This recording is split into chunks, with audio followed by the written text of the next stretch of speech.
بسم اللہ الرحمن الرحیم۔ رشتے اتنی ہی خوبصورتی سے نبھاؤ کہ کبھی اگر کوئی شخص آپ کی زندگی سے دور ہو جائے تو آپ کے حسن و اخلاق، لہجہ اور رویوں کی تعریف کے پل باندھتے پھرے۔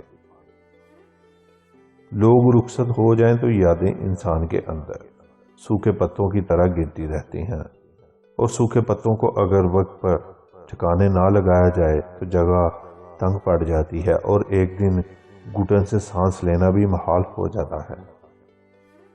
زندگی کے اس موڑ پہ ہوں کہ نہ خود خوش ہوں اور نہ کسی کو رکھ پا رہا ہوں۔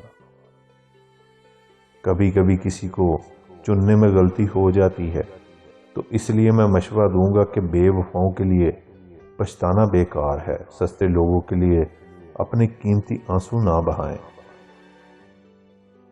جو چیز اللہ نہ دے اسے بندوں سے نہیں مانگنا چاہیے۔ محبت کی خوبصورتی کا تقاضا ہے کہ جب دوسرے فریق کی آنکھوں میں غم اتر آئیں تو جھگڑا ختم کر دینا چاہیے۔ اگر عورت ذات اتنی ہی گھٹیا، بے وفا اور خود غرض لگتی ہے تو آپ اپنی بیٹی کی تربیت اچھی کرنا۔ میرے الفاظ میرا عکس ہیں اور میرے الفاظ کو آپ کیسے سمجھتے ہیں وہ آپ کا عکس ہے۔ مخلص شخص ہر بار خاموشی اختیار کر لیتا ہے، اس لیے نہیں کہ وہ بزدل ہوتا ہے بلکہ اس لیے کہ اسے اس کا ضمیر اجازت نہیں دیتا کہ وہ اپنوں کو انہی کے لہجے میں جواب دے۔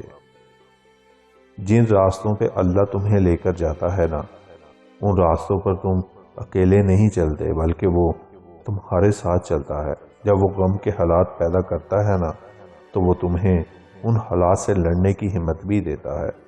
وہ نہ تمہیں خوشی میں تنہا چھوڑتا ہے اور نہ غم میں۔